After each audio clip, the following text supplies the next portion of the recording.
Example, consider the following processes and calculate the turnaround time and waiting time using FCFS.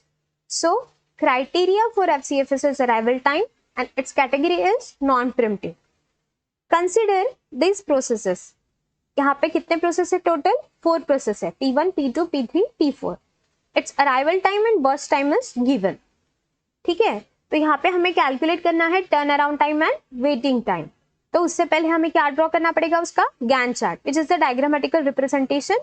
तो हमें वो draw करना पड़ेगा. हमेशा प्रोसेस FCFS को हम सॉल्व करते हैं using arrival time. So initially arrival time हमेशा कहाँ से स्टार्ट होता है? 0 से. ओके, तो इनिशियली 0 से हम स्टार्ट करेंगे. तो यहाँ पे हमारा जो प्रोसेस है वो 0 पे अराइव हो जाएगा. अब 0 लेवल पे कौन सा प्रोसेस अराइव हो रहा है? यहाँ पे प्रोसेस P3. ठीक है, तो पहले प्रोसेस कौन सा एग्जीक्यूट हो जाएगा? P3 because it's arrival time is 0. सबसे कम अराइवल टाइम है, इसीलिए वो प्रोसेस क्या हो जाएगा? सबसे पहले आपका एग्जीक्यूट हो जाएगा. Because what is the algorithm? FCFS. सो सबसे पहला कौन सा कैलकुलेट हो एग्जीक्यूट होगा? Process P3. तो सबसे पहले हम उसको एग्जीक्यूट करवाएंगे. So what is the burst time of process P3? 3. तो यहाँ पे आ जाएगा हमारा उसका कंप्लीशन टाइम प्रोसेस का 3. सो दिस इज हमेशा लेफ्ट साइड का जो होता है वो होता है arrival time of the process and right side का जो होता है वो होता है कंप्लीशन और finishing time of that process. So 0 पे हमारा P3 प्रोसेस एग्जीक्यूट हो गया complete because this is the non preemptive mode. तो यहाँ पे आ जाएगा 3 which is the burst time of that process. Burst time क्या है, टर्न अराउंड टाइम क्या है, वेटिंग टाइम क्या है, ये ऑलरेडी हमने डिस्कस किया है. उसका लिंक आप डिस्क्रिप्शन बॉक्स में चेक कर सकते हो.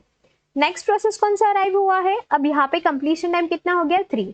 तो 3 पे अपनी कितनी टोटल प्रोसेस अराइव हो चुकी है? P2 भी अराइव हो चुका है because it's arrival time is 1 and P1 भी अराइव हो चुका है because it's arrival time is 2. P4 अभी अराइव नहीं हुआ है, वो अराइव होने वाला है यार 4 यूनिट ऑफ टाइम पे.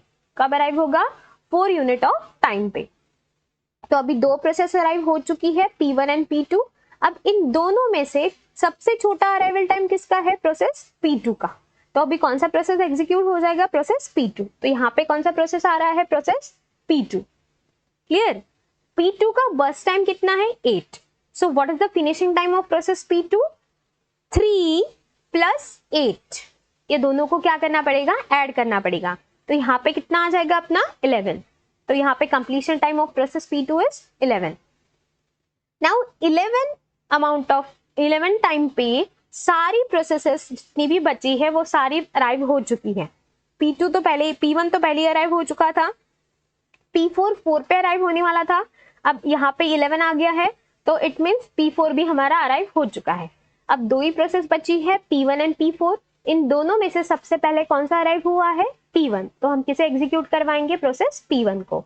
तो यहाँ पे आ गया हमारा process P1. Now what is the burst time of process P1?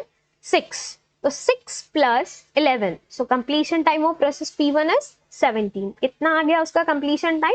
17. Now the last process is process P4 and the burst time of that process is 4. तो अभी उसका बर्स्ट टाइम कितना है? 4. तो 17 + 4 इज इक्वल टू 21. तो यहाँ पे कितना आ रहा है? 21. सबसे पहले P3 को एग्जीक्यूट करवाया बिकॉज वो सबसे पहले अराइव हुआ था. उसके बाद P2 आया, P2 को अराइव करवाया, फिर P1 आया, उसको एग्जीक्यूट करवाया and last process is P4. तो ये हमारा गैंट चार्ट बन गया है.